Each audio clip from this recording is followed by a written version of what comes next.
We'll count down. Serious. Hi everyone. How's it going? We're good? Pumped? Excellent. My name is Eily Hickson. I don't think I've met many of you before, so new audience, new faces. This is really awesome.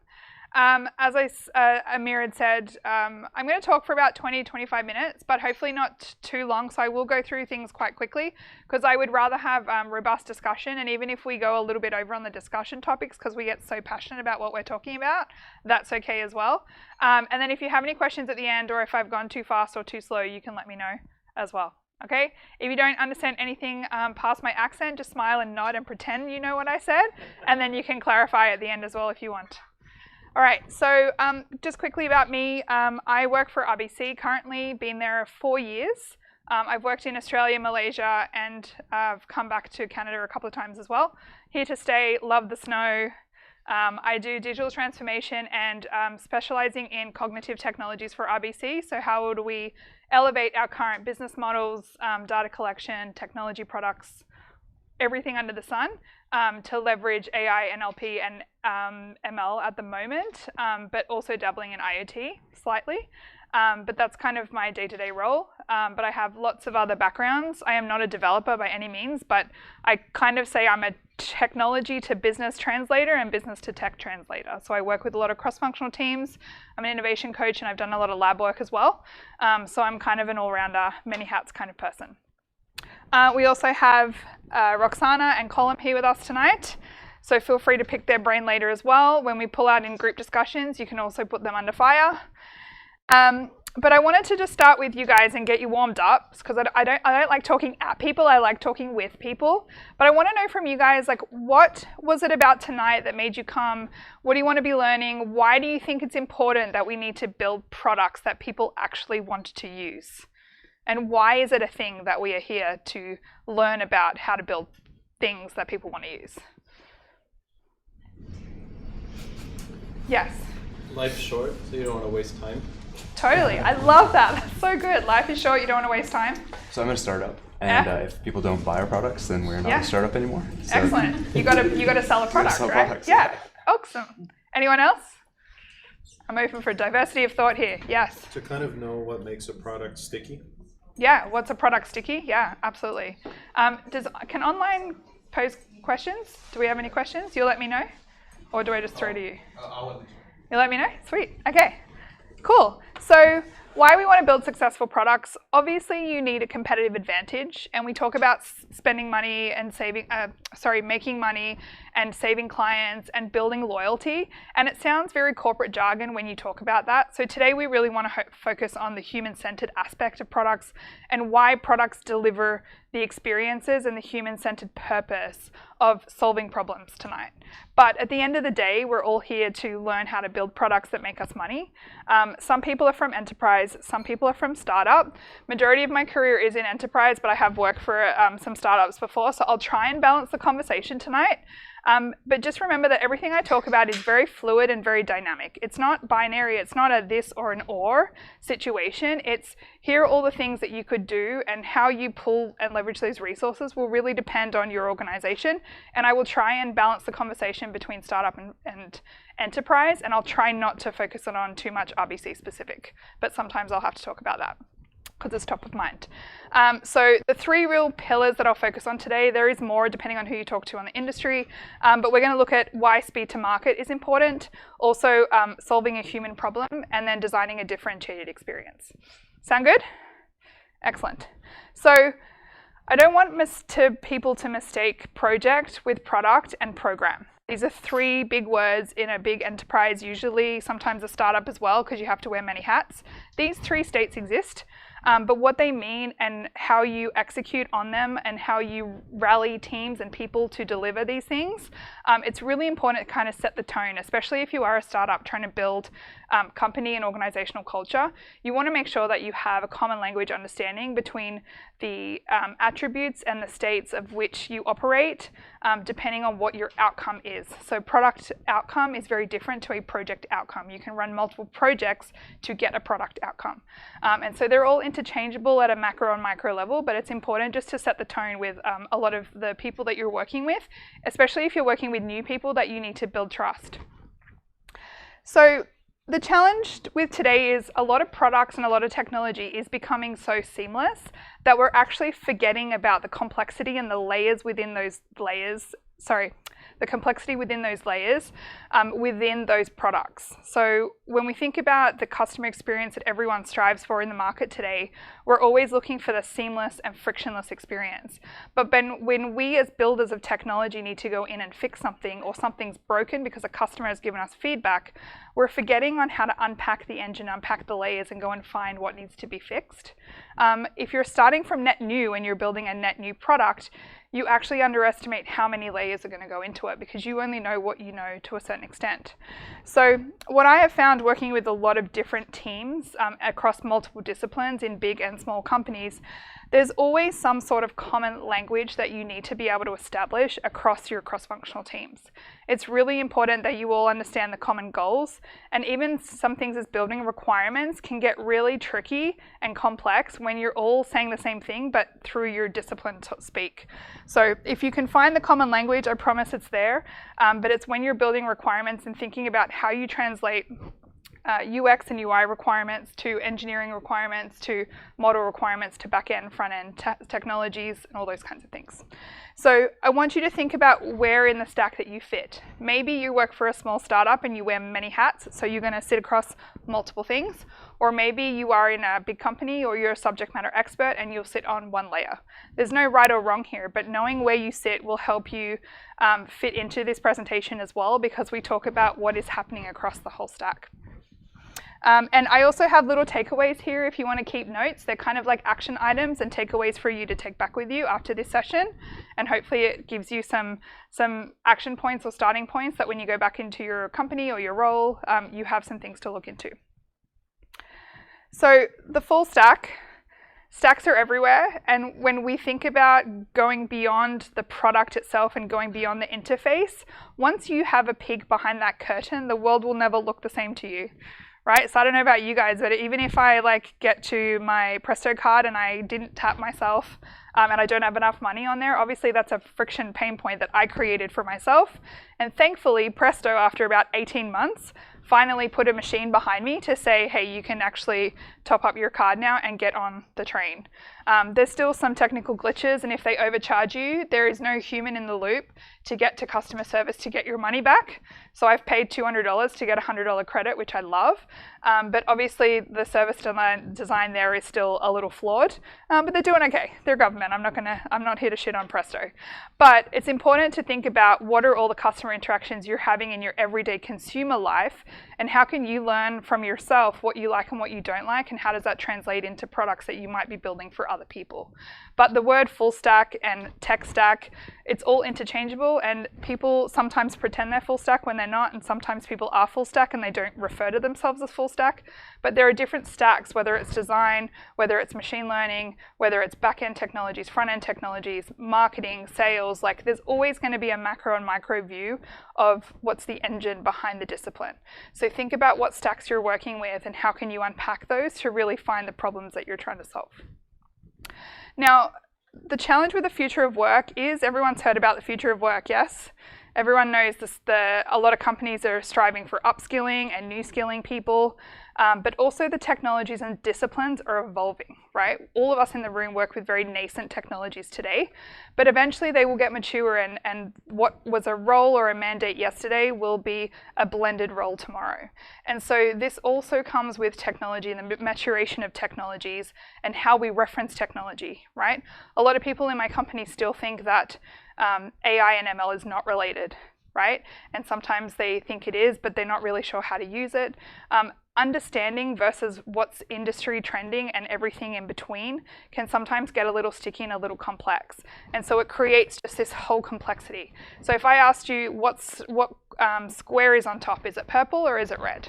Right? You're seeing different perspectives, you're seeing different stacks, and you're seeing different ways of cutting the same thing. This really affects the way you communicate with people.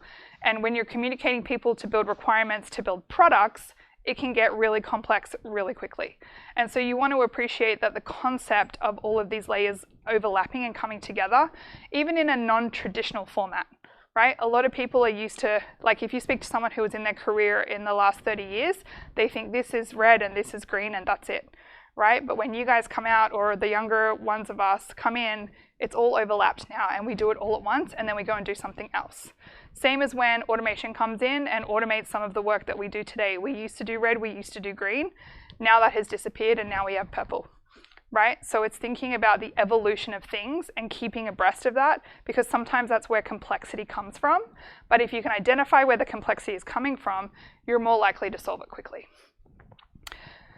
So your communication style is something that's innately within you, and I run a whole workshop at Ryerson for this, so I won't go into it too much. But there is a high correlation between your communication style and how you choose your career paths and what disciplines you tend to study. So if you're someone who is an analytical, which I assume most are, but feel free to tell me I'm wrong, analyticals are very, very deep thinkers and need a lot of time to deeply think, and you love detail, right? But if you don't have all the detail and you get ambiguity and things aren't clear, you'll start to procrastinate. Whereas a driver is much more strategic thinking, high level, all about bullet points, hates the detail, right? But it's kind of like some of those people that it's like my way or the highway. This is how we're going to do it. It's happening. I know better. All those kinds of things. Expressive are the storytellers, the really big, grandiose, big hand gestures, uses a lot of emotional words and feelings in the way they communicate. They also are detail orientated, but they're much more around the feelings, whereas analytical is a little bit more logical. The amiables are the ones that are the fence sitters. They hate conflict, but they're really good, loyal team players. They will always try and be the mediators between conflict, but they won't be the first ones to put their hand up to say they want to get involved in a project or work and things like that. So the point of this one is you don't have to be one or the other. One is not better than the other, but you'll naturally tend to drive towards one of these quadrants. And eventually you'll start to think about the other quadrants and see how you can flex your style to work with others, right? Because half of building requirements with clients are engaging you because they don't know what they don't know. And they wanted it yesterday, but they still don't know what they want, right? And so when you're building a product to solve a problem for a client and they don't know what they actually want, or they think they know what they want and tell you build a banana and you end up building an apple because that's what they actually need, that's two different things, right? And so understanding how you can become a consultant and wear that consultant hat, even though you're building technology for others, can really help you accelerate your project or program or product delivery. So the idea is to become that chameleon, right? And we're already seeing overlap of skills and roles and disciplines, but your communication style is really at the core of that. And so thinking about how you communicate with others and how you flex your style, like if you're someone that's a natural driver, like I'm a driver, like I think macro all the time, strategy, high level. I have a girl at work that sits next to me and she's an expressive and she's forever telling stories and I only like tune in and out, right? And I say to her face, so she knows this, but we joke about it because I have no patience to listen to her stories, but she doesn't like it when I don't give her enough detail because she doesn't know how to move forward and it turns into procrastination. It's like this cycle, right? And she's not even my client, she's the girl that sits next to me. So you want to be able to learn how to flex your style to be able to help your client get what they need to then tell you how to do your job. And everybody is a consultant. I don't care if you don't have the title, you are a consultant. If someone asks your opinion, if someone asks you to build a requirement, whatever it is, we give a response, you are a consultant. You don't need the fancy title, you don't need to work at BCG or McKinsey. Everyone is a consultant when you're building products. Even if it's your client, even if it's your colleague, your leader, your intern, you're consulting to everyone all the time because essentially it's just communication. The better you communicate, the quicker you can build stuff. And the quicker you can build stuff, you build the right thing because you communicated well. It's cyclical, right? Everyone with me so far? Communication style, chameleon. We're good? Sweet. So, speed to market is obviously what we're all chasing. We're all chasing it, whether we admit it or not. For me, I build internal products for internal employees at RBC. I rarely build for external at the moment, but I still want to be first compared to my peers because I'm competitive, I can't help it. I want to build the thing that everybody else uses in the organization. So even if you're internal facing like me, I'm still a consultant. I still build internal things, but I'm still chasing speed to market. I still want to push my products into the enterprise and scale. I want to leave that legacy.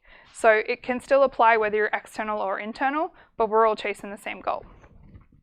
But the whole point of building those products is actually to solve a problem.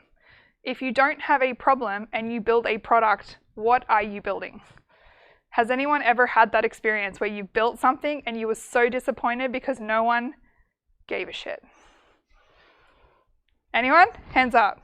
I have, for sure. Yeah, there's a lot of hands in the room for the people online, for sure, right?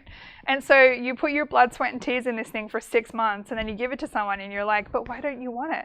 Like, this is what you said. You said you had this problem and I went and solved this for you and now you don't want it anymore, right? And you sit there and you're just like, what just happened? It's kind of like a proverbial slap in the face, right? But it's okay, because we're going to unpack that. So if your communication style and your discipline together, your education background and your communication style based on that quadrant, just pick one, anyone, it's fine. It actually is your own bias to solving problems. So if you're a tech person, you're going to want to solve tech first. You're going to want to write the code first. If you're a design person, you're going to go and design it first, right? If you're a process engineer or a modeler or whatever other role, maybe you're a Lean Six Sigma practitioner, you're going to go and optimize the process first, right? You're not going to think about the other pieces. But I'm here to help you unpack the other pieces so that you can bring it all together and try and wear as many hats. But if you build other people into your work, project, team, interchangeable, if you bring other people's discipline, other people's educational background, other people's culture, the diversity of thought will help you build stronger products, right? Has everyone heard of diversity of thought, yeah? It's a pretty interchangeable word at work, yeah?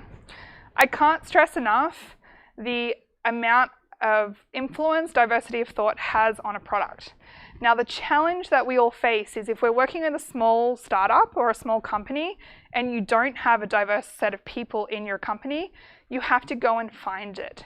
You have to plug that gap, even if it's just leaning on people in the community where you don't have a lot of money to go and pay for, let's say, design services, but you're an engineering company, right? If you don't have one designer under your roof, you need to go and reach out to the community and get that perspective, get their help, lean on other people to close the gap. Because if you engineer a product or you build the technology, but you haven't engaged and thought about the human centricity of it all, design thinking, UI, UX, the interaction, the human in the loop, whatever it is, you're going to miss out on an opportunity to have a stronger product. Because you can build the best tech, but if you can't sell it, you don't have anything to build off, right? So I can't stress diversity of thought enough. The challenge is that getting those resources from what you have to what you need and bridging that gap is going to be a challenge. There's no right path to do that. I'm not going to give you a prescriptive path on how to close that gap, but whatever gaps you have, recognize that you have the gap. A lot of people in my tech teams don't realize the gap is even there. So they will not go out to search and close the gap of the disciplines they're missing because they don't even know some of the disciplines exist or go into a product build. Does that make sense? Does anyone have that feeling at work? Yeah? Excellent. So if you build the tech first and figure out how it works first, it's also a little biased, I'm going to admit. And not everyone likes to hear this because your way is the right way all the time, right? But it does start to give you false positive because you're basing off assumptions. You're not actually basing off, you've discovered the human need through human-centered design thinking to know what product you're solving and what your product needs. So if you ask questions first, I've got some disciplines associated, but this is, if you're not familiar with UX, that's what it's all about. Make a plan with your cross-functional team. So actually strategize, make a plan, make a tech plan before you write a single line of code to accelerate your delivery. And you use design thinking to understand the need of the human, not the assumption, not the symptom of the problem, but the root cause, the need of what you're solving. You will have a stronger product. Human first, code last. I know it's a hard thing to hear. Everyone's like shocked on their faces right now. Like, what is this crazy person talking about? But even if you spend a day, a week, a month, 6 months planning before you write a single line of code, you will have a stronger product. And you will less likely build something that someone else doesn't want. So the other things that there are some more barriers to success as well, and there's also some silent productivity killers. Does anyone ever like call these out in their office or workspace where they talk about silent productivity killers? No? Okay. So, whether you're wearing one hat or you're wearing a subject matter expert hat in a team of 100 people that you have to navigate to build a product, that's what's going to be your first challenge. What size are you working with? What resources do you have?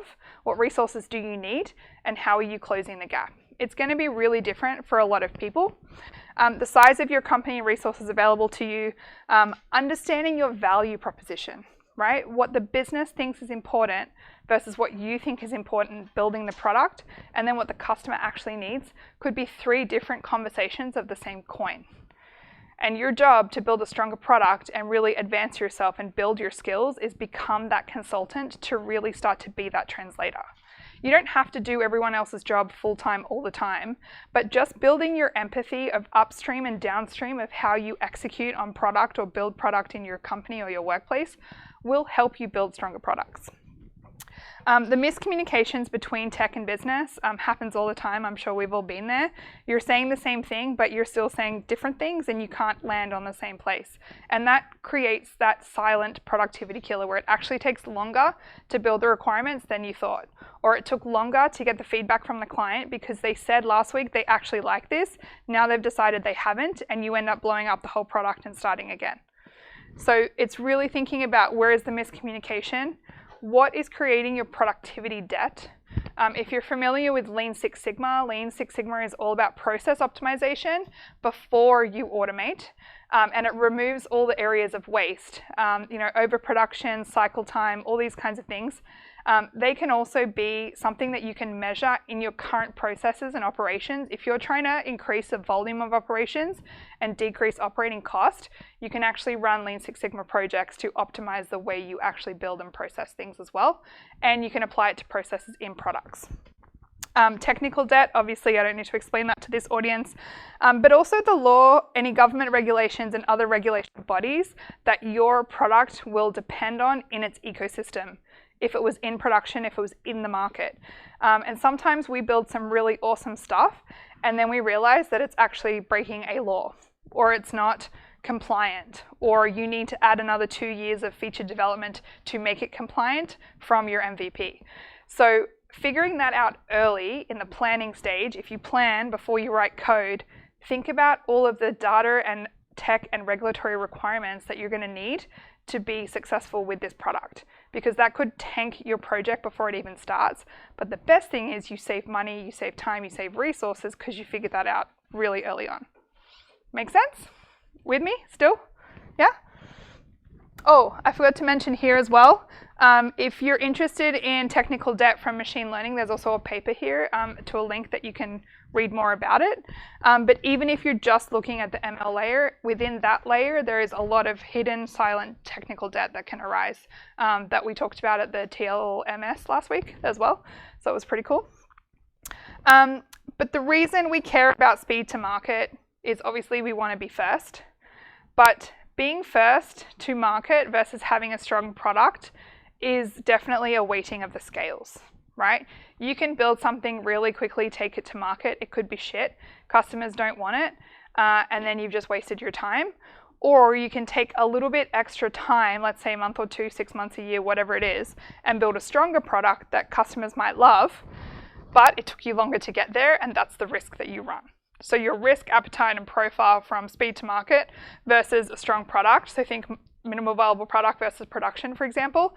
When do you want to take it to market? When do you want to take it to users? And how can you make sure that all of the upfront planning and user testing before you push to market is going to give you a higher chance of success of adoption of your product? So building a successful product doesn't mean that they will come. And so thinking about the adoption, the marketing, the sales that technical people don't usually think about unless you're in a small startup and your revenue depends on it, right? You have to force yourself into these disciplines to learn stuff. I didn't think I was a salesperson by any means, but when I'm trying to pitch a $100,000 project at work and I'm competing against everybody else in my organization to tell the executives, like, we actually need this because it's going to save us money, like, I got to sell it. I got to turn it on. I got to pitch the case. I have to pretend it exists. I have to build a 2-year roadmap to prove the technology will work and be sustained. Even before I've engaged a developer, a single developer, I have to prove everything for 2 years before it happens. So that's just the way we work because we're a big organization, but I love the big organization because there's a shit ton of problems to solve. But if it's a smaller organization, just because you can build something quickly and you're not like holding people's money like RBC, and you can move quickly and get stuff to market, right? It's all about that better product versus quicker product. And Lean Six Sigma also helps you figure that out because the concept of Lean Six Sigma is not to compromise the quality that you're delivering today. So if I build something really awesome for the bank, but it loses the trust of our company tomorrow, but it's a really awesome product, I've still lost because we lost the trust that we had today. And so that's really important to navigate the two. So product rules. These are just my rules. They're not like industry rules. You guys can agree or disagree later. We can get a little controversial. But always build for the needs of the many, not the few or the one. You will get a lot of client feedback. If you think about our RBC mobile banking app, we get people filling out those comments daily, right? Which is awesome because we have a direct stream of customer feedback, but we can't always give people what they want, right? It's really, you have to weigh the needs of the many versus the few or the one, because if you're building for the one, you will always be swimming in technical debt and you will never achieve anything big. And you want to make sure that you can keep as many clients as possible happy with the features that you have and the iterations that you have. And you're always going to have the backlog. So it's balancing those. Build the product that serves a human need, right? Don't build tech to solve a tech problem. What's the human need, right? Don't forget the human need. And a successful product is one that needs to become a habit. So if you build a product and someone downloads it from the App Store, that's step number one. But what you want them to be doing is opening it every single day. If they open it once and it dies on a shelf, that's it. You're in the unexplainable black hole of the Ethernet, never to be seen again, right? So it depends on what success looks like for you. If you're just trying to get a download, great. If you're actually trying to become a part of someone's ecosystem in their digital connectivity space, you want them to become a habit of your product so that you can build loyalty, you can give them access to things, the ecosystem will continue to build. So, as I said, the code is the last step, but I planted that seed earlier so you could accept what I was saying by the time I got to this slide. Yeah, because I'm trying to manage your expectations as well, right? I don't want to shock anyone tonight. But the code is always the last step, and if you Google images really quickly, design thinking or any human-centered anything, you get a lot of these diagrams. And it's all free and it's all on the internet. So it's all there you just sometimes need to know what that first keyword is to launch that rabbit hole search, and you're good, you'll get into it. So ideate, exploring and focusing, immerse, define, then build, then prepare, then launch. Does that make sense? Has anyone seen this before? Anyone familiar with? Or is this like net new shocker?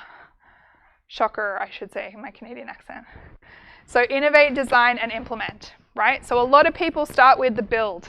They start with building first and thinking about the other things later, and then they wonder where we go wrong. So identifying the problem is the first step, and I talked about balancing the scales before between business and human, right? So how can we increase conversion rates on our site is what the business is saying, but what is the easiest way to help users figure out if our product fits the needs and encourage them to buy it? They're saying the same thing, but there's two different lenses there. And this happens every day in the work that we do. Between, whether it's, add columns to this if you want, tech teams, engineering teams. Before, back in the day, dev and ops didn't even talk together, and guess what? Now they're DevOps. You know what I mean? And we're all connected. So it's add columns where you feel it to navigate these conversations. But figuring out what the problem is for everybody and keeping everybody happy is going to be the challenge, but also the greatest reward. If you can figure this out, set yourself some goals or outcomes of what you're trying to achieve and keep everybody happy, then build, you're in a better place than you were before. So the product differentiation is what's going to be your sweet spot. People also, AKA sweet spot to innovation. But whatever is the middle section here of your Venn diagram.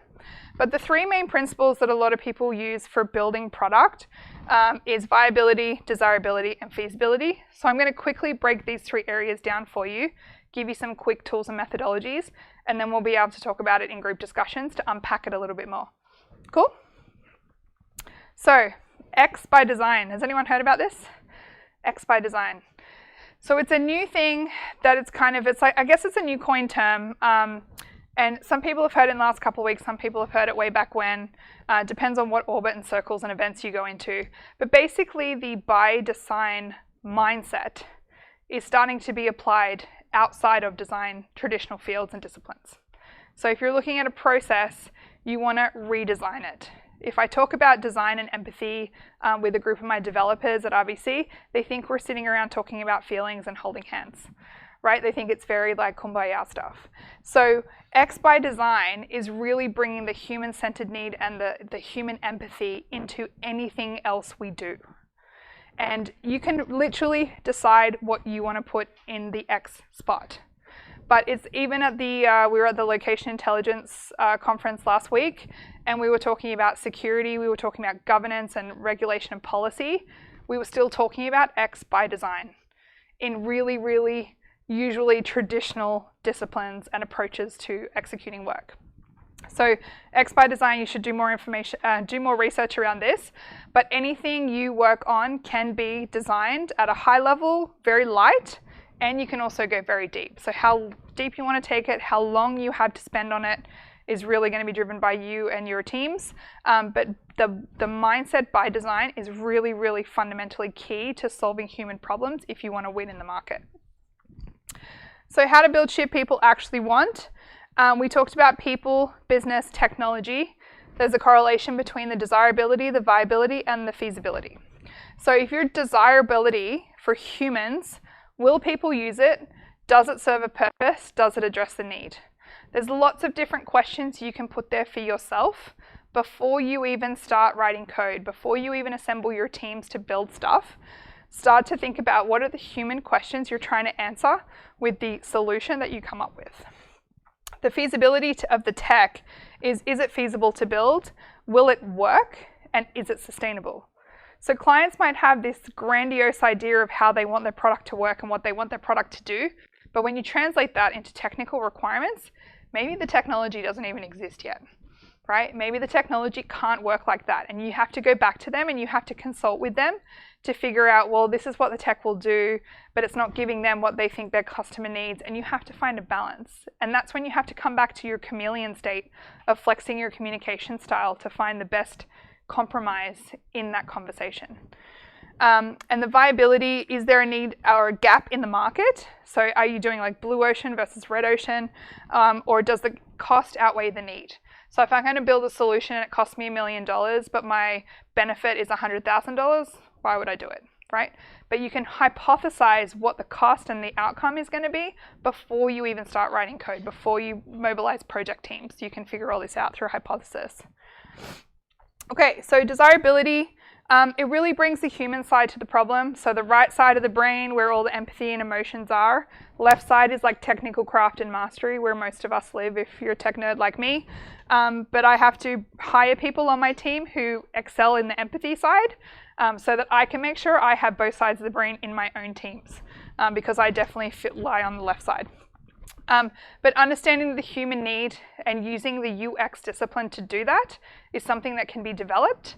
You don't have to be an expert, but if you just learn a few tricks of the trade, talk to people like Roxana, learn about what it's like to build or go through a UX journey to figure out that human need and discover it is really, really worth it. And you'll just get better and better as you do more things. I've also put down here all the tools and methodologies you can rely on. Again, this is not the be-all and end-all of the list, but the double diamond, prototyping, design thinking, user customer focus groups, ethnographic research, you can go and Google all this kind of stuff and discuss it in your groups as well. But human-centered design is kind of the new umbrella that it's falling under, right? So HCD wasn't always around. We talked about UI UX. A lot of people in our organization don't even know the difference between UI UX, but luckily Google has an explanation. So if you ever need to go and explain it, why we should do this as a company because you don't have the resources and you need to invest in a team or a person to bring this discipline to your organization, you can talk about the differences with them to really understand how these come together. When you move into the feasibility, you'll start to get the UX and the UI to blend in what your product is doing and how it all works together. Because at the end of the day, all these layers and all these pieces are going to come together to create that seamless experience. And all the work that's going on behind the product, the customer won't even see, right? So they're only going to see what their interaction is at the front, but you've just spent blood, sweat, and tears for the last 10 years of your life building this thing out. So understanding where it blends and how it informs one another to build that interface that is driving the human need. The functionality of it. So are you optimizing or are you creating something net new? Really important to distinguish the two facts when you're building something for someone else. But you can always figure it out between process. You can reimagine, redesign, re-engineer process. Feature selection. If you say the word feature selection to a data scientist versus a developer versus someone in our UX UI teams, means totally different things. Crazy. Has anyone experienced that? I only figured this out like literally not that long ago. And I just assumed that everyone was talking the same language, and then I just figured it out. It was crazy. Hidden technical debt, just there. Productivity debt, sorry, not technical debt. Productivity debt, finding out requirements for feature selection. Which one goes first versus second? What are you going to build first versus second? Who's actually building what? And if you don't do agile and sprints and you do waterfall, you're going to figure it out 2 months later. Someone's built the wrong feature. Crazy. Don't want to be there. And then your tech stack. So what actual tools, services, infrastructure are you relying on? If you work in a big company, it's really hard to navigate all of the enterprise things that have already been sanctioned by the company. To find that one piece of paper that gives you the whole portfolio of services and tools available to you, it's really tough because everyone has really creative different ways of how they want to build their tech stack and their technology. And what you want to build versus what the company will allow you to build will also come into effect. A lot of our developers want to build a lot of cool new technologies and push the bounds of those technologies in our organization. But sometimes by the time it gets to a sustainable or we push to production, it's not going to talk to the other systems. Then it's not sustainable for us and we can't build it that way. And that's one thing I learned when I built a net new full stack product. I kind of built it on an island because I didn't want to connect to our legacy systems because it was going to take too long. But then when I built it and I got the team to support it, they had to pull it apart and integrate it anyway into their shit because it was too far forward. And so we had to kind of take a step back. But I wasn't able to scale if we didn't pull it apart. So I had to just, as the product owner and builder, I was like, okay, fine, I'll let you do it. But sometimes it's hard emotionally, right? Because you get attached to your shit. So human-centered interaction is the kind of discipline that encompasses what the interaction is like. But HCD and HCI are very complementary together. Design thinking, again, you can design thinking at any point, any time. A lot of things online say start at the beginning when you're planning, obviously, but you can use it all the way through to keep yourself anchored in the ambiguity or of the technical debt burdens that come up. Human in the loop, you've all heard of. The concept is very similar, right? It's like, how do we not automate to the extent that we don't have humans anymore? Obviously, that's not a thing. Where are you putting the humans in? Lean Six Sigma, automation, and then your fidelity of your product could look like a proof of concept. But POC, MVP, and prototype is very mixed terminology and means different things to different people again. So remember what I said about feature selection? Also a thing. Some people do not understand the differences between the fidelity or the integrity of what it means at each stage. So you really want to clarify that with your people, and we can talk about it in the group discussions as well. But it's important that when you're looking at your cross-functional teams, that when you're building this MVP, it really is a cross-functional section of your plan, right? A lot of people think that an MVP or a POC or a prototype is like just the sliver of one layer. You want to get a cross-section of all the layers. And sometimes explaining that to the client is also difficult because they think you're going to build this amazing new app overnight and it's going to have, the depth and breadth in their mind, but it's not feasible with the timeline. So make sure that you kind of set that tone with your teams. And then we go to viability for business. A lot of technical people, this is a struggle, but business people will not admit what tech they don't know. And so everyone starts to dance in circles around communication and requirements. But the strategy, you don't have to have the strategy title or the consultant title to do strategy. I mean, you can build five-year strategies, 10-year strategies, or you can just build a plan for the next 3 months of what your life is doing at work. right? That's still a strategy. Anything forward-looking is a strategy. You're being purposeful, you're being driven about what activity, who's doing what, when, and where over what timeline. But anything can be, you can have a business strategy, product strategy, tech, data strategy even. The data strategy is actually huge for a lot of our AI products now because a lot of people underestimate the time it takes to clean data against a project timeline, let alone actually use and leverage the data to ingest into models to actually build your products. So that can always be a little bit of a challenge, and the business don't know that all that magic happens in the back end. So it's important to let them know. The pitch is probably the second most important.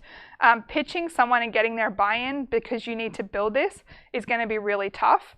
And different audiences want to hear different things from you. So getting that perfect pitch and learning to be that salesperson, I still haven't mastered it. Sometimes I get shit across the line, sometimes I don't. You kind of just have to leave your emotions at the door. But pitching the story before you build it will save you a lot of time and resources and headaches after the fact, just to make sure that people actually want what you're going to build so you can sell it.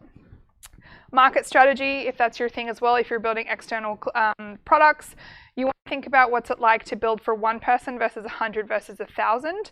That impacts your technical strategy and the sustainability of your technology. But graphic research, go-to-market strategy, marketing, and sales can all be skills that you can leverage from different people or you can learn yourself.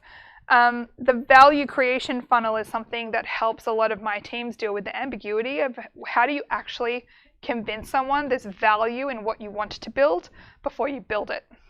So things like rethinking, redesigning, re-optimizing helps you create that stage and set that story.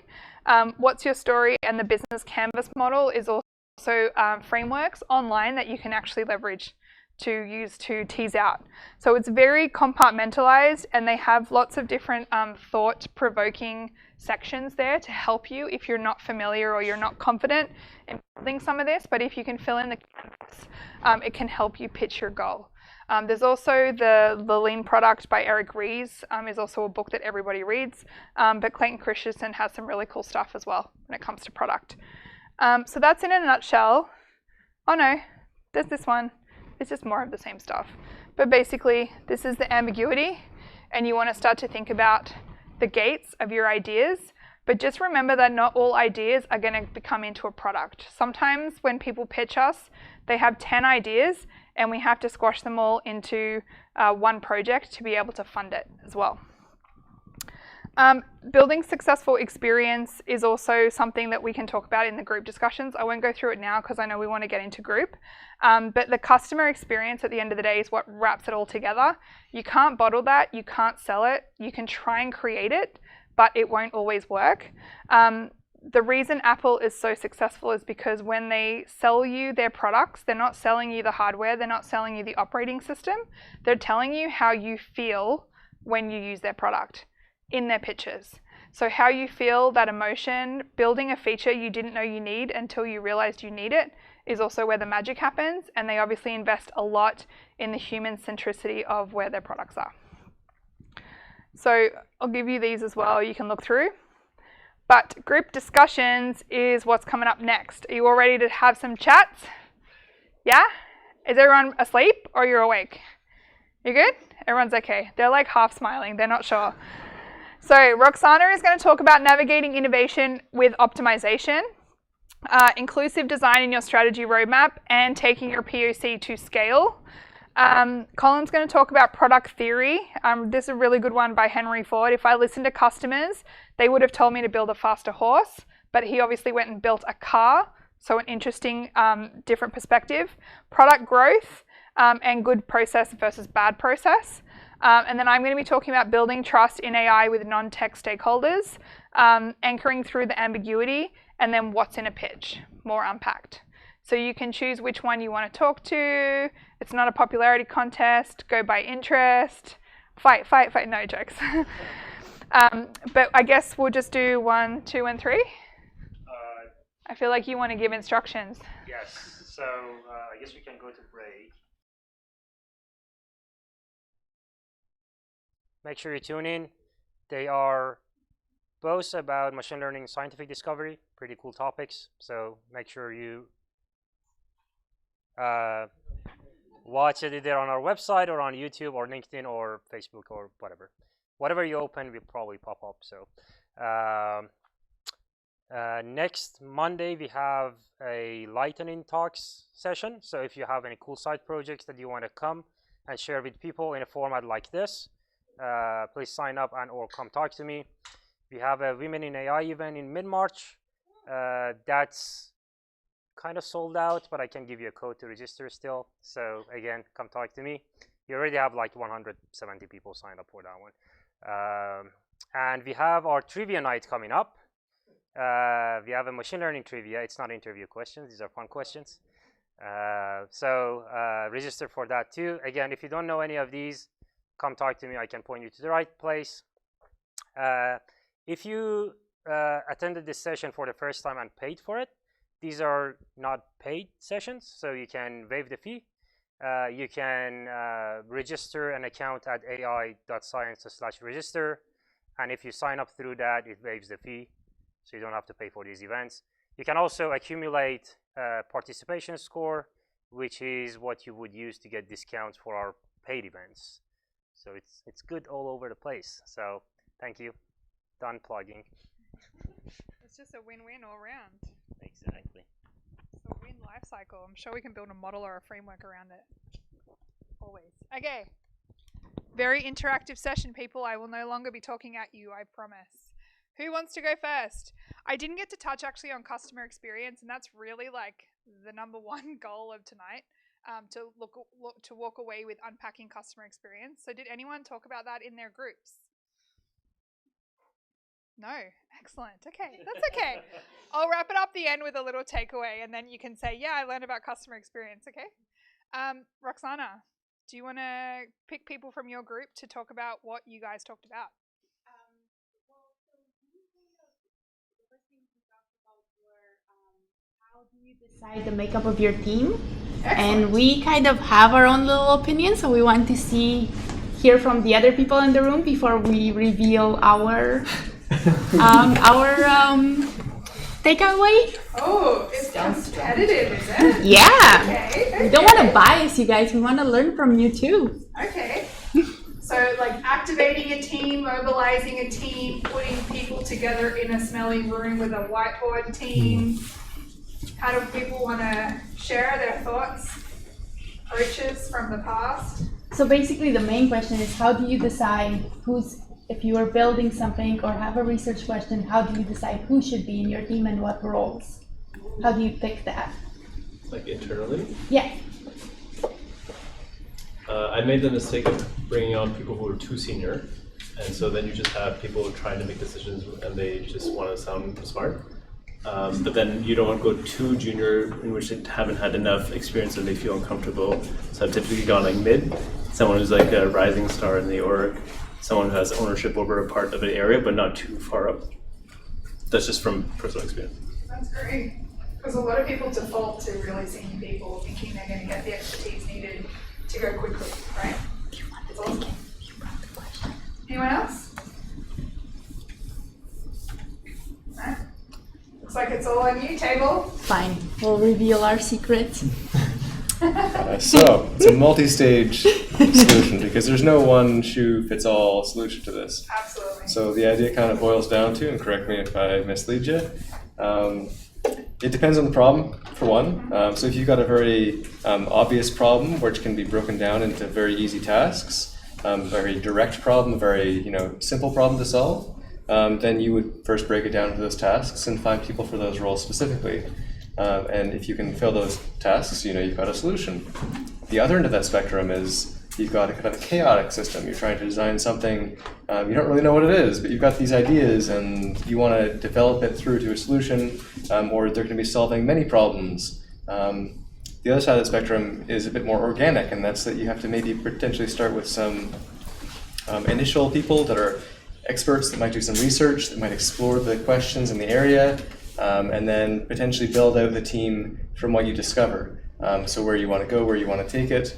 It's not a solved problem, but this is kind of two ways to look at the problem and how you might approach it. Anything I missed? No, I think that was pretty good. Sure. So we talked about it from the perspective of I think it's called Kinefin framework, which basically divides problems from simple to chaotic.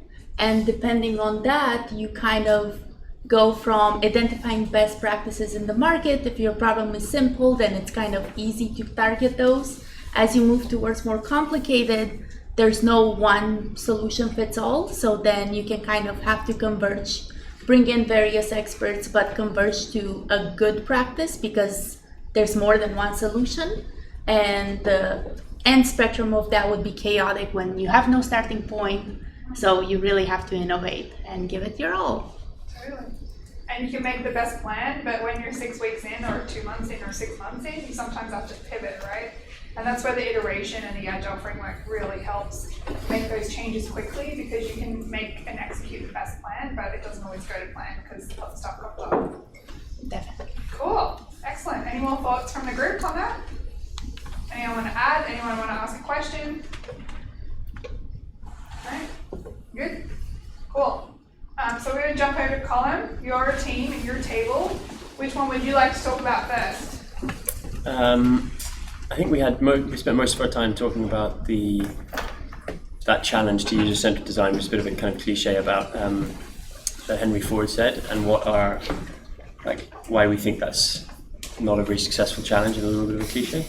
I don't know who wants to summarize our thinking. Do you want to go for it? We talked about a few things. I think a lot of people take that quote literally, as opposed to like you talk to 30 people, they tell you what to build, and you go out to build it. That's not the point. Yeah.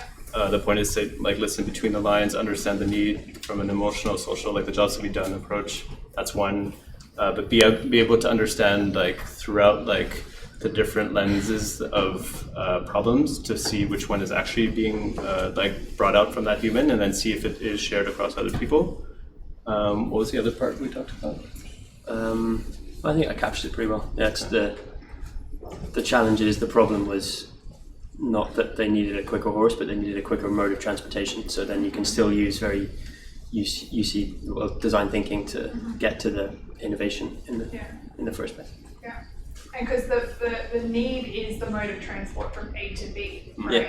And sometimes clients' thinking is limited to only what they know, and you can have an idea that's better, but if you focus on what is the common need, i.e. transport, they think faster horse, you're like, here's a car, or here's a skateboard, or here's a bike, or an e-scooter these days, right? So it's the need is the same, and they can accommodate accordingly. Awesome. All right, my table. We kind of talked about all three in the one big long conversation. But do you want to just give some little cliff notes on what we talked about? Yeah, actually, I took some. Oh, you took some notes? Actually, yeah. Maybe edited out Yeah, the let's see. swearing. Yeah, and I was kind of typing, so I don't know if it'll make any sense.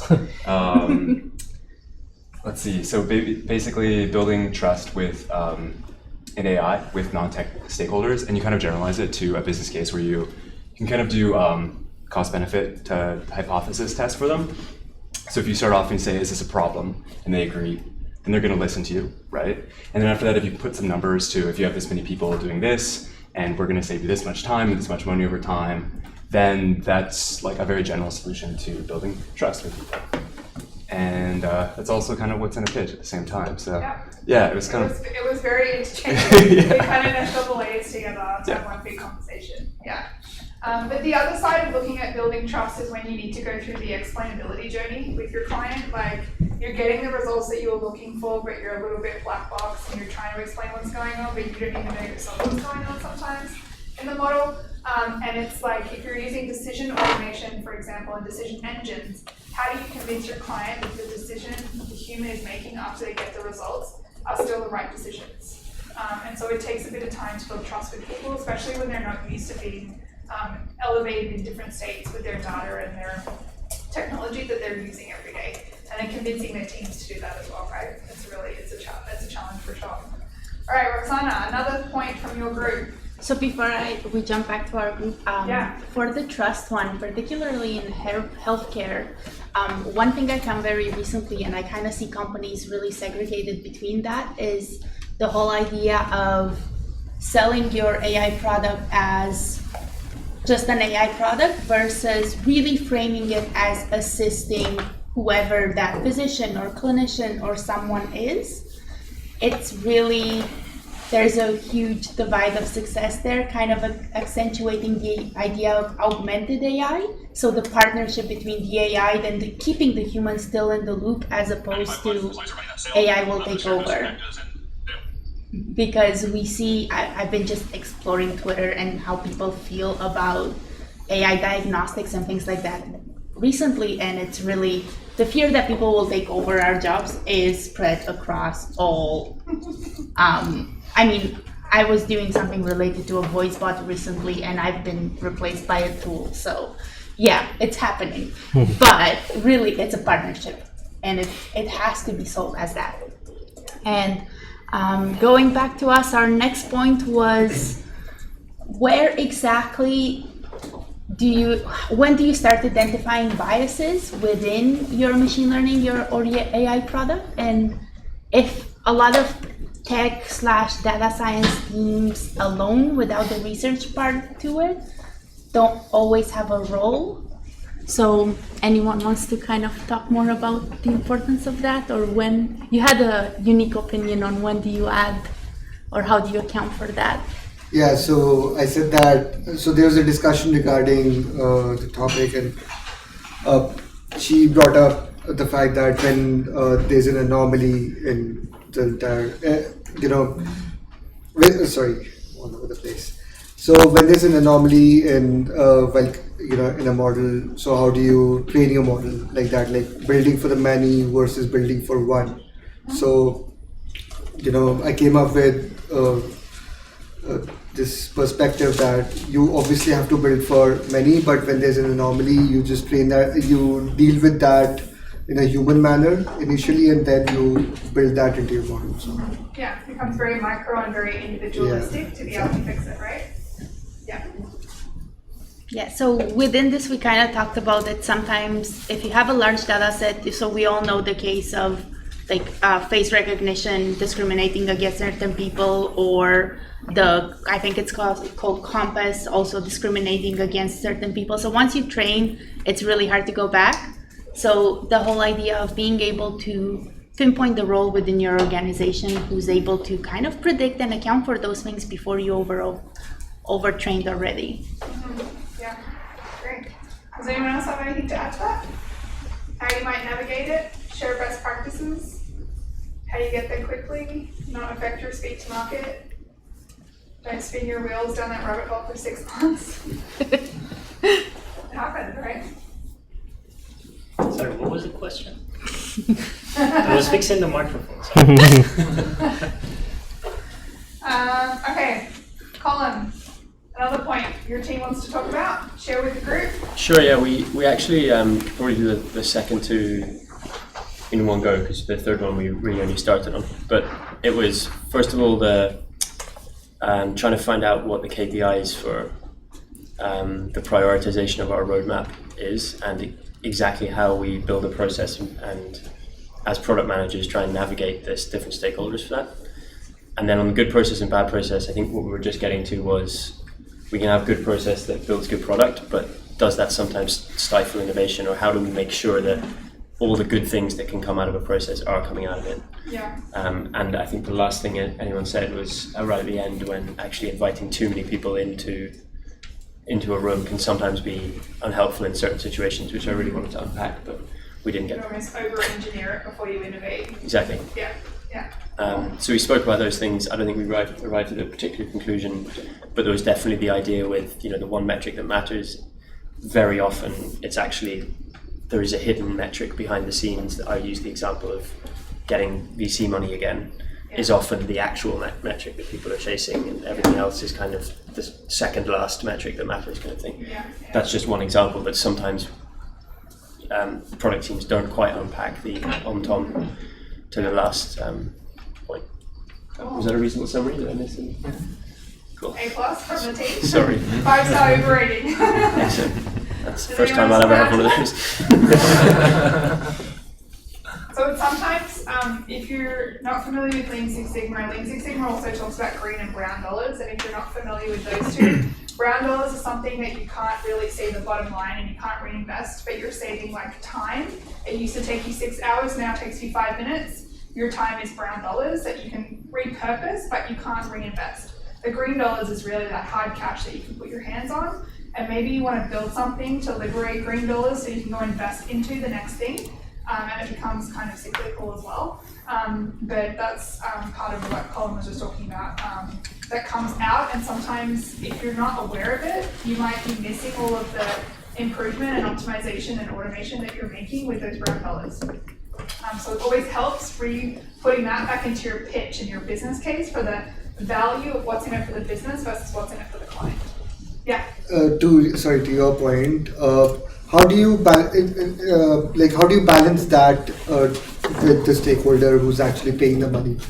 Very good question. There's a lot.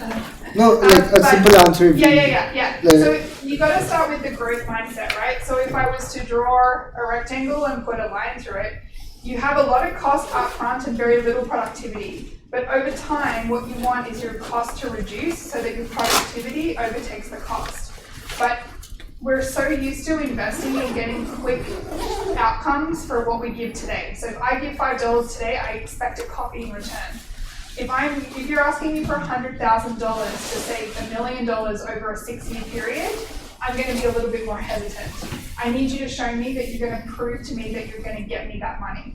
So I'm happy to give you the $100,000 now, but you're telling me you're going to give me a return in 6 months' time or 10 years' time or whatever that money is, right? But I do not get anything between then and now. And that's what business partners and stakeholders and clients really struggle with. So if they come to you and they want a solution, they want a product now, they're like, okay, I want this app and I want it to be like pretty detailed, but I want it in 2 weeks. Is that cool? Can you do that? Like the whole thing? And then we're going to push it to market in like a month. Because like I really wanted it yesterday, right? So you can, it's kind of like that drawing, I don't know if you guys have seen over the horse, where it's like a simple, if you're given 30 seconds to draw a horse, really simple black and white like pencil sketch. If I give you 10 hours to draw a horse, it's going to be much more detailed. And so balancing what you get for your investment and your time from your stakeholder to what you can deliver, it's that scale thing again, but you've got to manage expectations. So growth mindset of understanding, I'm going to give you the money now, but the benefits are going to be exponential in the long term, or you can gate it out from short term to mid to long term. Or if you give me 5 minutes, this is what you get in 5 minutes. Or if you give me 10 hours, I can actually give you something a little better. And you've kind of got to negotiate what they can get with the time that you have, with the money that you have. The trade-offs, basically. Trade-offs. It's all compromise. But again, going back to your communication style and being a chameleon, you have to figure out what they need, and you need to like coach them to give that to you so you can play it back to them. So they're basically manipulating them. Yeah. You can try and replace them with an AI algorithm, but eventually you're going to get money from somewhere, right? But yeah, let's I mean, I've done that. How do we predict what requirements we need to build a product? It's mutual benefit, really. Yeah. So maybe not quite. Like sometimes you have to hide some information and get it done. Mm-hmm. And then later on, like, totally. When they're like 4 or 5 rings down, like you reveal it to them. Absolutely. I don't always give the whole story for sure.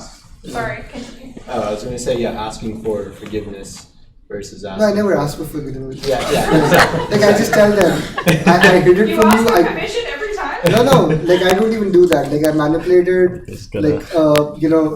I get things done, and when they're drunk, like I let them know. When they're drunk, you said? So whenever, like when the project is over, so when we're all successful, I let them know that this is what happened, and like you've actually benefited out of it. Totally. It's just that I did not reveal this information to you before. And that's right, you don't always need to, because you don't want them to have too many opinions on your approach because you're the expert, but they don't know that. They just care about what are you giving them and what's the outcome and how quickly can you get me what I need, right? Like that's it. And like I'm the same. When I'm pitching a story, I'm not talking about how I'm doing it or how or what I'm doing. I just focus on the why, and I pretend it already exists, and they're like, yeah, cool, go do it. They don't really care how I get there. It's all just about what they're going to get at the end, for sure. Anyone else? Thoughts? Very good dialogue. Very complicated, a little bit overwhelming at times, but ambiguity. Embracing ambiguity by design gets you a really awesome product, and you all win in the end and make money, and then you can go drinking. Is that right? Is that what the point was? All right. Can we got time? I go for it. Yeah, I want to use this forum to selfishly ask a question, because that's a problem that Xiang and I are dealing with for a while. And since the talk, like it's literally the topic of this conversation, that a lot of these things are great theoretically, but in reality, usually you need quantitative measures to know, am I getting close to where I'm trying to go, or am I getting far from it? So you need some sort of gradient somewhere. Yeah. And more specifically, you know, one of the things that you're doing a lot of these things to figure out your product market fit and product user fit. And what are some of the quantitative ways that you can measure, am I getting closer, or am I just going in a completely random direction that is going nowhere? Yeah, that's fair. So a lot of the time we make a lot of changes, but if you don't know about Lean Six Sigma, you won't know how to measure it, and you won't know how to use your data effectively to prove you've actually changed something for the better. So using those tools. The other way, sometimes it's qual, sometimes it's quant. Setting goals, like it sounds really simple, but we really struggle to set goals for ourselves, even at the individual level or the group level or the team level, depending on where you're at, right? So we do a lot of work, we do a lot of change, but if you don't talk about it, it's almost as if it also never happened. So even if you write a note, like how many people go into meeting, write notes, and then don't read it for 6 weeks or 2 months, and then you find it a year later and you're like, holy shit, I wrote some really good stuff, but I haven't used it yet. So it's like setting yourself goals, metrics against a timeline and going back to it. Like you can set the best timeline over the next 6 months, but if you don't check in with yourself once a week or daily, I mean, the Agile framework itself is the iteration that helps you check in with yourself. So my team meets first thing Monday morning for an hour, and then because we're starting at the week and we are like figuring out like what's ramping up, what are we going to do this week, we all know what everyone's working on. Thursday, we check in as a pulse to say, what did we say we were going to do on Monday? What did we actually do this week? What's in our way? What's in our roadblock? What do we need to move? Are we going to meet next Monday's deadline, or do we need to pivot or change or approach? That cadence is just something that we make up because it works for us. We're not doing such complicated things that we need to meet every single morning and hit the timeline and hit the goal and say, are we doing this, yes or no?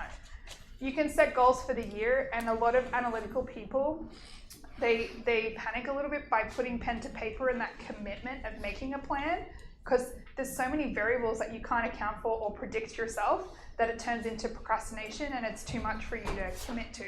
So how do you compartmentalize smaller goals for yourself and just check in every week or every 2 weeks or every month, depending on how often you want to do it and how many people you have. So making a plan also is a productivity debt from actually doing your work. So you can plan a ton and you can still lose on productivity as well. But it's again, finding that balance. But if you just go and you don't measure your progress and document it or write it or put it on a whiteboard, like visually see it, then it's almost as if it never happened, and then you forget what you've actually done. It's kind of like writing performance reviews at the end of the year. You're like, what have I done for the last 12 months? Oh crap, I don't know. I'm going to go back to my emails. Yeah. So you were talking about measuring product market fit, right? Not measuring about productivity. Well, I guess you were answering about measuring productivity, but he was asking about product market fit. Oh, product market?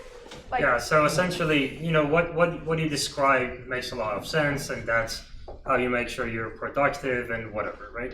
But when you set a goal, say, I want to increase the number of my daily active users. Right. Very standard metric, a lot of people measure it, blah, blah, blah. But is that contributing to my business? Is that contributing to my user's experience, et cetera, right? Yeah. So essentially, you could set quantitative metrics, but how would you know quantitatively if you're measuring the right thing, if you're moving in the right direction? Like if in 1 month, you know, what should go red for me to know that it's not a vanity metric that went red, it is actually something really horrible is happening and I need to, you know, pivot slightly to a different direction. So I found that it's about understanding what's the core value of your product, like why do people use it? So for example, if you're an e-commerce product and you're selling, I'll use our case. We're selling tours and experiences for passengers who fly, let's say you're flying to Bangkok and you want to find some cool things to do. So we understand what's the core value proposition of our product. Well, it's helping people find cool things to do on their trips. And we need to figure out what's that metric that measures that. For us, it's the average amount of items booked per trip. And so then that's the metric you watch, and then you see, is that increasing? And maybe that's an indication of you getting better product market fit because you're serving the right items to the right people. So there's also, how do you get to that metric though? Yeah. Sorry, Colum. Well, I was just going to say that I think that metric is, Harsh and I used to work together, by the way, so we've had this conversation. But that's why I'm smiling. But I think it's all very well to say, use the quantitative metric, but that works if you're in market. If you work in a high volume and your app does a high volume thing, and therefore you're going to see some statistically meaningful amount of stuff. And also that metric is a symptom of a behavior and not like a behavior itself. So you said like that might be indicating you've got PMF, but if your product isn't in market yet, for you guys, for example, building your product, it's super hard to see anything quantitative. What was the second thing I said? Oh yeah, if there's enough people. So if like you've got the volume, which again, pre-market you're not going to have, but we build, as you know, Hirsch, we build like enterprise grade stuff. We don't have many users. We're not trying to get DAUs. We're not trying to get into B2C markets. We're actually trying to put something into companies that maybe they'll never see again. They'll just see the production of it. So for us, finding that metric is going to be super hard. Yeah. And then thirdly, like the product we used to work on isn't getting a lot of usage. A big part of that is not feature completeness or product market fit. It's that we haven't been able to get to the market because sales is super hard. So there's a bunch of reasons why that metric you might be looking at might be low. So it's almost being able to see, well, recognizing the fallibility of metrics as well as trusting them, and being able to say, frankly, if you're pre-launch, all you can really do is continuously ask the question that got you to the solution that you're proposing to a problem. So you've recognized that there's X problem needs to be solved. All you can really do is keep validating that until it's in market. And I think the most useful way to do that is stuff like clickable paper prototypes, that kind of thing. You go out into the street, interview 100 people with a clickable prototype, you can get something approximating, okay, yeah, that feature we just added, we're still, if that's our like top of our mountain, then we're still on the right track. I don't know, it's just a... Yeah, definitely. You like fake it till you make it. Before launch. Yeah, so it depends on your terms. So I attended a presentation by the chief economist of Airbnb in Boston. And the one metric they check is the guest propensity to return. So I think here you're building an awesome community. So maybe measuring the propensity to return of the participants of these programs. I can send you the whole presentation. It was like a 50-deck thing on how they measure it and how they try to optimize the guest propensity to return. So I think with all the programs that you have here, it will be good to see who's frequently coming back and which ones you can optimize, whether it's the lunch ones or the evening ones and such. Because the metric can't stand on its own as well, right? Like it still has to relate to context and story to build the bigger story to drive the value and purpose that you're moving the tile. Roxana, did you? Yeah, so I want to say something really related to that. So we're all talking about quantitative, but really one point is if you think of this kind of discussion forum as a minimally viable product of something bigger that you're trying to create, okay, we're looking at the numbers, who's coming back, but you also want to know why. So one easy thing would just have to have, was really simple implementation would be have a hat, pen and paper, write a comment at the end, will you come back? Yes, no, why? One sentence. And then if you know someone's not coming back, then it's qualitative, but it will tell you, it could be something so small. And sometimes, like, I don't know if you've ever been to a Roma, but they have a happy, sad, and meh signs that you just hit. And instead of them being there or sending you a survey, they're literally just using however metric they're happy for the day. And if they're not happy for the day and they get too many reds, they will then go and analyze what happened in the day between customers and sales and products and services to go in. But it's like a quick indicator. Not everybody does it. So it's only people that are happy that feel like, oh yeah, really good, or they're really mad. And it can sometimes be passive or it can be primary driven by bad experience or good experience, but it's always going to be subjective at the end of the day. But it's like little things like that. Sometimes it's not a tech solution, but little quick indicators to give you that feedback loop. And it's where the feedback loop is, right? Yeah. Yeah. So I think there was a lot of great suggestions, but I'll just put this out there because I think this is missing from the discussion. It's hard, man. I think, like, you know, it's funny. Like, even if you're successful or you fail, you still may not know if you did the right thing. You know what I mean? And so, like, there's like this is part of the ambiguity thing. Like, life in general is like uncertain, right? So that's probably like part of the reason why you will succeed is probably in large part of luck, right? Especially in the startup space, there's so many things that really need to line up. So I think that like we like to put frameworks and things around there, but like still there's just this huge uncertainty hanging over, especially small companies. So it's like it's tough. I feel your pain. Yeah. So I'm gonna do what he's trying to do, which is we had a talk last week. Is that what you wanted to say? Okay, anyway. No. So we had a talk last week. It's like, I just wanted to stretch my legs. Stretching your legs. So we had a talk last week from a researcher from Northwestern University who analyzed very large data sets about dynamics of failure and success. It was extremely interesting, and one of the conclusions that they had was that luck is definitely not part of the story. It is like essentially dynamics of success after a lot of failures, for example, for startups or grant applications for academics, etc., has sort of a phase transition, which means that depending on a certain parameter, you could repeat this for the all of your life, but you never will succeed if you don't learn enough. So that parameter is sort of learnability and how much into the past you're looking as you're designing your next step, which was very interesting. So check that out. And one of the things that we have started doing recently that I think is helping a lot to give us the gradient that we're looking for is this thing called PMF survey, which is essentially if you're post-launch. So we have something out there right now. So if you're post-launch, you could ask your users how would you feel if I take this away from you? And then you will look at those who would be very disappointed and try to understand what demographic they are and what about your product they really, really like, because that's the type of demographic that you want to pay attention to. And then you look at the somewhat disappointed ones and you're looking for overlaps with the other group and try to see if you can convert them. And then you just ignore everyone that won't be disappointed because they're a lost cause. That's something that we learned recently, and I think it helps a lot to give you a quantitative. I mean, it is a combination of qualitative and quantitative because you're asking people to explain things, but you have target percentages that you want to reach to have product market fit. Mm-hmm. And that happens with a lot with your technical debt because you need to build something that's going to affect productivity and you need to strengthen or harden your infrastructure, but it's not actually giving the customers or the clients what they need, and you kind of have to balance what's good for the product versus what's good for the customer as well, and keep true to yourself and keep going that path and validating that value.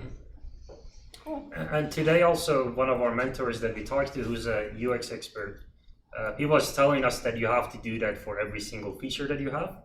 You have to ask your users, sorry, I'm going to have to take this feature away from you. Sorry, we can't do this anymore. And see how many people throw things at you. Then you know that feature shouldn't be removed. But if you say, I'm going to discontinue product sessions and nobody cares, then you probably don't want to waste your time there. Yeah, I used to spend 2 hours doing a report, and then one day I just stopped doing it to see who would actually complain. No one complained, so I stopped doing the report. Like, that was it. All right, anything else? Any final comments? I just want to say something that's totally not related. Actually, coming back to the measuring of metrics, I just want to caution that I think in economics there's something called Goodhart's law, which basically states that, I think, correct me if I'm wrong, I think it's basically saying if your measurement becomes your target and you try to control all the factors and change things in order to meet that target, then it's very likely that the measurement becomes the wrong thing. Like a good example, like say is the measurement of GDP. Some countries have like this top-down approach, so that they have hard goals for a target for GDP. What ends up happening is a lot of waste being produced. So if you take, but whereas like people's lives and a lot of those things that people care about actually are not taken care of. So I think, I don't know if there's any way around it, but other than maybe just stay vigilant and keep saying like, is this metric still the same? Like, does it still make sense at this stage for us to measure it? Yeah. So if it doesn't make sense, maybe discard it and maybe like keep revising it. Because sometimes the maturation of your product as well changes what you're actually measuring as well. Or maybe you're just building a bigger data set. Cool. All right. So takeaways are here. I'll leave them up. Ship it sooner than later. A lot of our ML and AI teams want to perfect the perfect model before putting it into anything or showing any outcomes. So sometimes over-engineering to get the perfection works against you for client aim. So know the layer in which tech stack you're operating in. So if you are on an ML or a data science team and your other teams are not even on your floor in your organization, take the time to go and find where they are and get their feedback or get their help on your project. Fill the gaps that you don't have. Be empathetic upstream and downstream, because at the end of the day, your models are going to go live in sometimes someone else's technology. But if you want your legacy to live on, you need to be able to collaborate with the whole product in order to be successful together as a team. So that's something that's really important. HCD, HCI, and HIL is something you can go and look more into. But at the very least, if you type in design thinking and it gives you a really nice framework, it's visually represented lots of different ways, but it's a good starting point for you if you're trying to unpack what are the steps you need to take. And then, of course, the Agile framework, test often, test early, test often, fail fast, pivot, all the buzzwords insert here. But they really help you as well, because you do want to ship it sooner than later. Okay, so go find your curiosity and good luck.